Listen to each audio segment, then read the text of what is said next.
से कुछ समय पहले, मतलब 1 साल पहले, मैं और मेरे ऑनलाइन दोस्त रोज की तरह किसी फालतू चीज पे आर्ग्यूमेंट कर रहे होते हैं कि क्यों हाथी कूद नहीं सकते, और कैसे अगर तुम कंबल से पैर बाहर निकाल के सोते हो तो कोई मॉन्स्टर या चूड़े लाके तुम्हें कच्चे चबा जाएगी, पर अगर तुम पैर अंदर करके सोते हो तो तुम्हारा कोई कुछ नहीं करेगा। फिर पैर अंदर कर लिया। तू अगली बार मिल, बताता हूँ तुझे। चैन से सोएगा ना अब तू।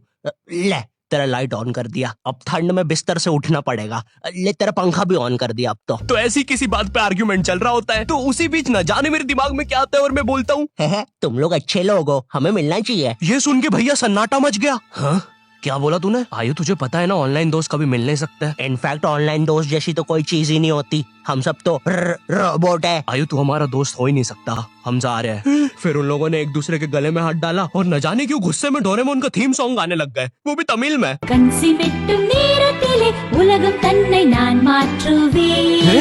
क्या? अब नहीं, ऐसा कुछ नहीं हुआ था। सॉरी गाइस, कुछ महीनों से जिंदगी थोड़ी सही नहीं चल रही है, इसलिए ऐसे जोक्स आ जाते हैं कभी कभार। खैर सरप्राइजिंगली मेरे ऑनलाइन दोस्तों ने मेरी मिलने वाली बात को सीरियसली लिया, और इसी तरह हमारी Mumbai to Goa trip plan होती है, जो कि दिसंबर में थी। तो अब फास्ट फॉरवर्ड करते हैं सीधा दिसंबर तक ट्रिप का टाइम। तो अब कुछ रीजन की वजह से मुझे मुंबई प्लेन की जगह ट्रेन से जाना पड़ता है। नहीं, मैं एयरपोर्ट पर फटाका लगाता हुआ नहीं पकड़ाया था, थे कुछ रीजंस, ठीक है, सच में थे। तो मैं रात में ट्रेन में बैठता हूँ और सुबह में मुंबई पहुंच जाता हूँ। अब जो मुंबई पहली बार आता है ना, वो ना अलग अलग चीजों को देख के चौंकता है, जैसे वड्डी वड्डी बिल्डिंग्स, वड्डे वड्डे सुपरस्टार्स। और इधर मैं जैसे ही मुंबई के स्टेशन पे उतरा, ओ बहन की एलिवेटर स्टेशन पे, वो भी भाई साहब इसको एस्केलेटर बोलते हैं। एलिवेटर मतलब आंखों पे भरोसा ही नहीं हो रहा है, मैंने मम्मी को फोटो खींच के भेजी, मम्मी एलिवेटर, वो भी स्टेशन पे। भाई साहब एस्केलेटर होता है। देखो ये हमारे स्टेशन पे नहीं होते हैं, हमें पूरा ब्रिज पैरों से चढ़ना पड़ता है, और मेरे गांव के ब्रिज पता है बादलों में होते हैं। वो ब्रिज को इतनी ऊपर होने की जरूरत भी नहीं है, उसको किसी इंजीनियर ने भी नहीं बनाया है, ये गाँव के लोगों ने मस्ती मस्ती में उसको इतनी ऊपर तक बना के आ गए हैं। अब वो स्टेशन का ब्रिज ना आउटर स्पेस तक पहुंच चुका है। साला कुली लेके भी जाओगे ना तो थोड़ा ऊपर जाके तुम्हारी कुली को भी कुली करना पड़ जाएगा।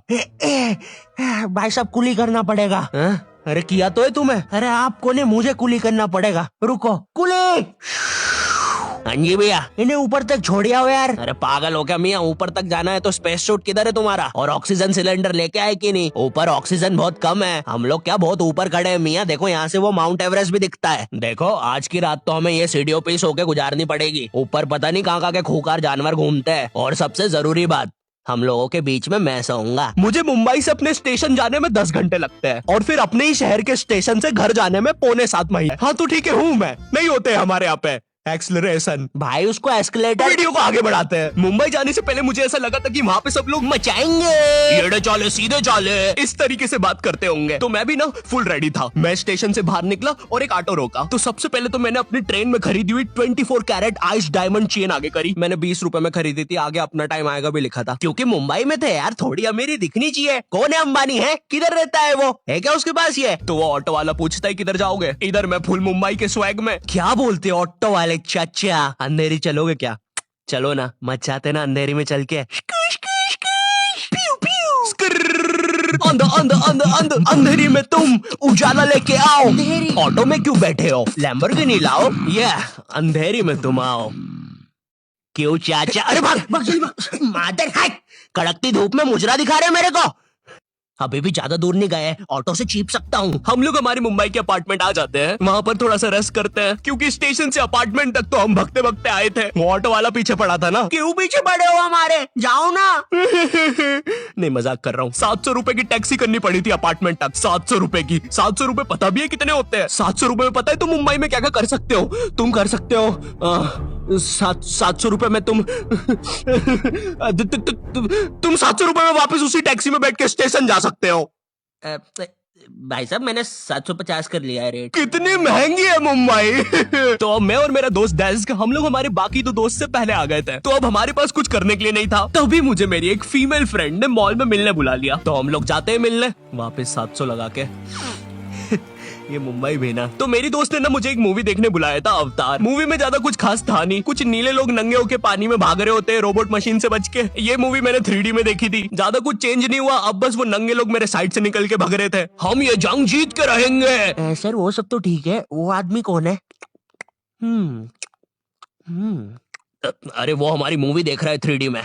उसे तो मजा ही आ जाएगा जब हम सब नंगे होकर उसके सामने से भागेंगे। मेरी बात सुनो सब लोग, हम लोग उसके बहुत पास से भागेंगे लेकिन उसे टच नहीं करेंगे। जिमी मैंने तो अपने हाथ भी गीले कर लिए सूसू से। जैसे ही मैं नंगा होकर उसके पास से भागूंगा अपने हाथ उस पे लपलपा दूंगा। चीटों से उसे लगेगा मूवी और रियल है। मेरी जिस फ्रेंड ने मुझे मॉल में बुलाया था उस दिन उसका बर्थडे था और मैं इधर बेशरम बेहया खाली हाथ गया था, बिल्कुल उस लेंडू बच्चे की तरह जो बर्थडे पार्टी में खाली हाथ आ जाता है। फ्री का नमकीन और केक दे दो बस उसे। तो ये बच्चा इधर मैं था। चीजें अभी इधर खत्म नहीं हुई है। उस बंदी ने फिर मुझे गिफ्ट दे दिया। चीजें अब सीरियस हो गई है। दुनिया का सबसे बड़ा क्राइम इधर, ठीक है इधर है, और फिर आता है किसी के बर्थडे पे उनसे ही गिफ्ट ले लेना इधर। पहले तो मुझे समझ में नहीं आया कि ये बंदी मुझे टॉन्ट मार रही है कि सच में गिफ्ट दे रही है। मुझे उस समय इतनी ज्यादा शर्म की अनुभूति और आभास हो रहा था, मेरा मन कर रहा था उठ के भाग जाऊं वहां से।